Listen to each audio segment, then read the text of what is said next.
Hi, my name is Kenneth Russell, and this is my personal testimony. Everybody has one.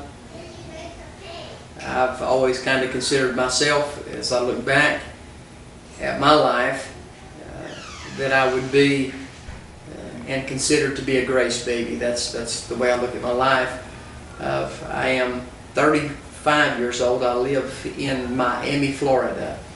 I've only been here for about 5 years.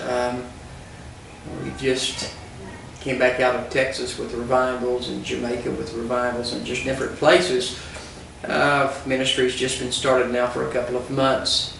But I would like to take a few minutes today, and it seems that this is possibly, right now, the Lord, this is just the right time and the right season. And I am going to share my testimony with those that need to hear it, who I am and where I came from, and a little bit of my background. So if you could go back with me several years, I was actually born here in Florida. I was born in Bartow, Florida. The funny thing is that I was born in the Lakeland area, and immediately I left the Lakeland area and was raised in the western mountains of North Carolina in a town called Asheville. So I was raised there, and I was raised up in a Baptist church, Southern Baptist. I was raised by a stepdad. My biological father is an alcoholic, and to this day he lives on the streets up there in Asheville, North Carolina. He's homeless. He's just a drunk. That's what he is. And I come to find out that later into my life that his rejecting of me caused a lot of the testimony, or actually most of it, that you're going to hear now. So like I said, I was raised in a Southern Baptist church. My mother and my stepdad, they were textile workers. They done a very good job in the area of providing for us. Now, we never had too much. Sometimes we didn't have enough in some areas, but our needs were always provided for. And I look back now and I thank the Lord for them. They were my stepdad is now he's also a minister in the gospel, and he has been for many years. But at the time when I was very young, he was not a believer. And my mother took us to church on Sundays. We could always be guaranteed that we were made to go to church, and there is where the Word of God got into me. But when I was about 5 years old, we lived in a very small house, and very, very small. The house, to give you an idea of what the house was, is that when we could play as children, young children, we would play hide and go seek. And if you wanted to see where the other person was hiding at, well, you would just simply look out through the cracks in the walls, and you could see them outside. And in our bedroom, for a large portion, I was in this home for about 7 or 8 years. We shared our bathroom was shared with the bathroom, and our bedroom were one room. And that sets the environment that I was raised in. Parents never abused me. Parents never beat on me. They were like I said, they were good people, and they just did what they could with the means that they had. And I thank God for them. When I would go to church as a young man, as a very small child, I should say, there was something about that environment that I loved. There was just something about it. I didn't know what it was, but I just loved it. And I would go to the RA groups and these types of things in the Baptist church, to the Royal Ambassadors, and the church van would come pick us up and take us to church. And I just loved that environment. I didn't know why. I was only 5 or 6 years old, 7 years old. I didn't know why I liked that environment, but I really, really liked that environment. I didn't know that it was the Spirit of God giving me comfort and comforting me as a young man.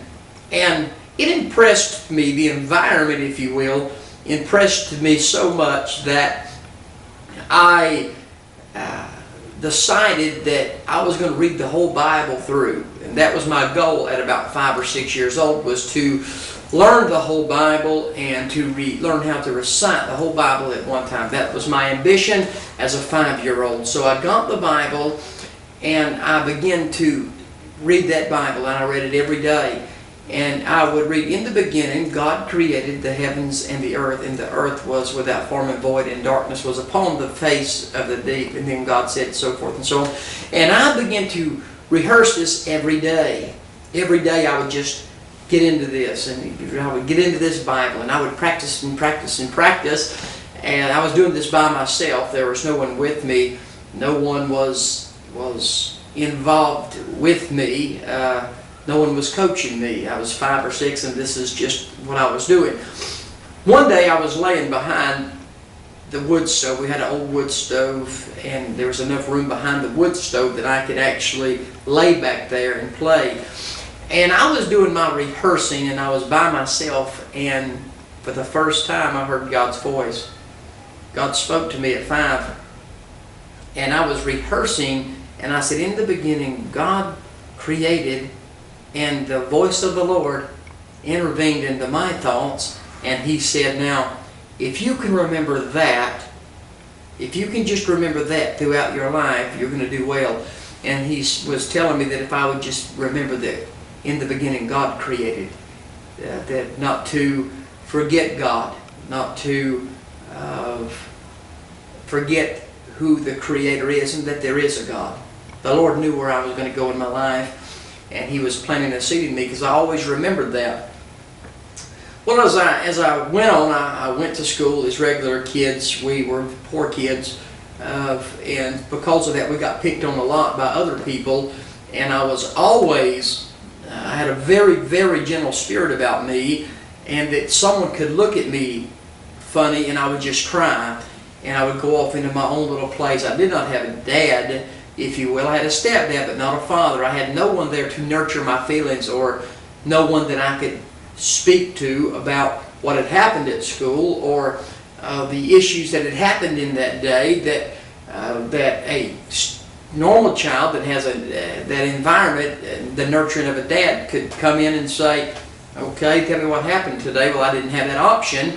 So I would always just go into my own little place. I would be beat up at school, and I would be made fun of, and the groups of kids in the schools had accepted me into their groups, but it was because I had learned how to take the pain of the rejection that I had experienced, and I had turned that into comedy. And now I'm the funny guy, and because of that, everybody accepts me.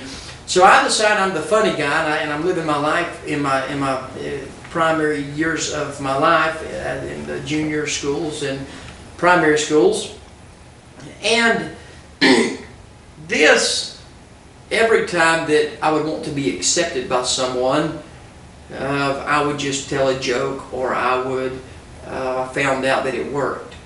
That if I wanted attention from someone, I could tell a joke, or I could be a disturbance in class, or I could do these things, and it worked for me. So that's what I did. And I began to develop that personality of being a comedian that really wasn't funny. I was being a comedian that was in desperate pain and crying out for help. But my mother, her mother was not there for her at all, so she didn't know how to love somebody. I'm 35 years old, and I'm yet to be told maybe one time in my life that my mother has ever loved me, or my dad. I've never had no one ever tell me that they loved me. And to me, at that time, it was just normal life. I thought that that was the way everybody's life was, and that everybody didn't have a mom that loved, that could express love to them, and a dad that would be there that did love them.